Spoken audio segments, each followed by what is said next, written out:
With the recent announcement of Total War Warhammer 3, as well as the building hype based around Hytale, I've been itching to discuss how the Warhammer series may be influencing Hytale and its development. Before we start, however, if you enjoy this kind of content, be sure to leave a like and a comment down below, as it really helps out a lot. Also, if you aren't subscribed already, be sure to do that and hit the notifications bell so you get notified after all my uploads. Hytale is going to be coming out soon, so if you want to stay updated, as well as watch some gameplay when the game comes out, there's no better place than right here. To start, I'm not a huge Warhammer lore nerd or anything, I just enjoy the Total War adaptations of it. If you want to get a better idea behind the lore and some of the more specific details of what I'm talking about, be sure to check out Milk and Cookies TW, standing for Total War. I'm personally a big fan of him, and he's really good at explaining what's going on and how it ties in with the Warhammer fantasy universe. With all that said, why do I think Warhammer and Hytale are related in the first place? Well, a recent tweet from Moo of the Hytale team shows a figure of a Nurgling and a great unclean one that Moo had painted by hand.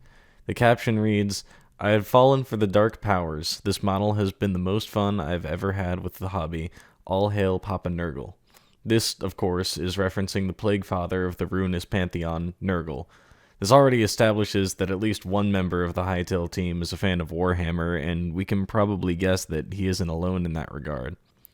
But then what could this mean for Hytale? Well, this probably means we'll see similarities in both character design and setting between the two universes. In fact, I would argue we already have. Look for a second at the Voidspawn, a creature known and feared by the Hytale community since its announcement. It's not too far off from the Chaos Spawn of the Warhammer universe, at least in concept. It may lack the horrific tentacles and lack of a sensible form, but the idea of something spawning out of elemental darkness is very Warhammer-esque. Not only that, but we've even seen lesser and greater variants of void creatures, not at all dissimilar to Warhammer's lesser and greater demons of chaos. Look at the crawlers and the void eyes, for example. The crawlers appear fast and agile, like many of the lesser demons we've seen in Warhammer, and the Void Eye's tanky appearance leads me to believe that they may be Hytale's take on a greater demon. An even better example of this might be the Void Dragon, which looks painfully similar to Warhammer's Zombie Dragon. What I'm trying to say is that Hytale might take some pretty significant influence from the concepts we've seen in Warhammer. Let's look at a few other examples. Outlanders, as we know, are a breakaway human faction that live in the icy lands of Borea. They live in small encampments, and their social hierarchy is tribal in nature. They worship Varen, the dark god, and they often perform dark rituals, the likes of which we don't know much about yet. We speculate, however, that these rituals are used to transform their kin into monstrous creatures, such as the Outlander Colossus. From Warhammer, however, we have the faction Norska. Norska is a breakaway human faction living in the icy tundras in the northern lands of the Old World. They live in small encampments, and their social hierarchy is tribal in nature. They are known for their periodic raids on nearby settlements, as well as a suitable roster of monstrous units. They worship the Chaos Gods and are known to construct obelisks in their name. The similarities between what we know about the Outlanders and the Norskins are downright obvious, and further strengthens my belief that Hytale's development was significantly influenced by the Warhammer series. Jemble recently put out a video that I'll link in the description about how he thinks Zone 4 will be inhabited by lizard people. At first, I didn't agree with him, but now that I think about it, he may very well be right. Zone 4 is a fiery wasteland with a lush jungle underneath it, the perfect environment for lizards, and we've already seen dinosaurs in the game, which are basically just giant lizards. This, combined with the fact that we haven't seen Zone 4's evil race yet, means that it's not exactly a stretch to say that lizard people could be in the game. But wouldn't you know it, there's lizard people in Warhammer too. In the lush jungles of Lustria, there's a race known, rather creatively, as the Lizard Men.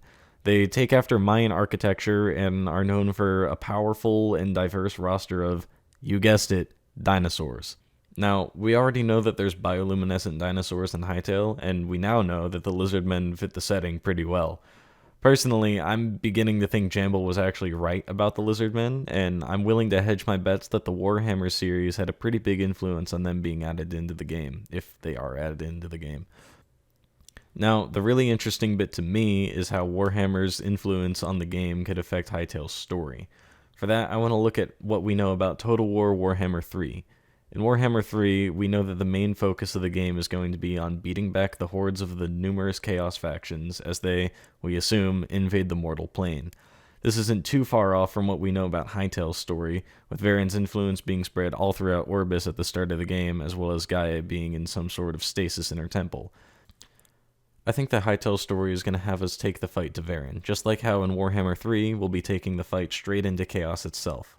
I think the most likely course of action for this storyline is that it'll have us face off with Varian and either kill him or lock him away in stasis just like Gaia was. Although I have my doubts that we'll receive much help from Gaia, and if I had to guess, she probably won't be strong enough upon waking her from the stasis to do much of anything, leaving all the heavy lifting to the players.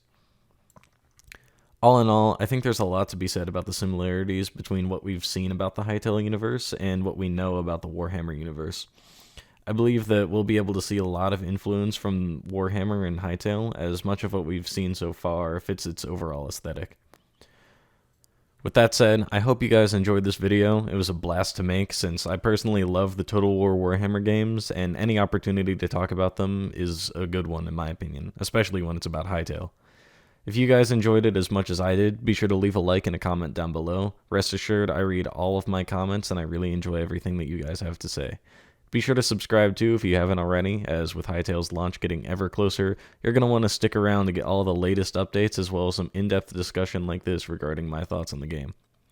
Be sure to check out my Twitch too. I stream every Friday around 8 PM EST, and I'll leave a link for it in the description as well as everything else I've mentioned throughout the video.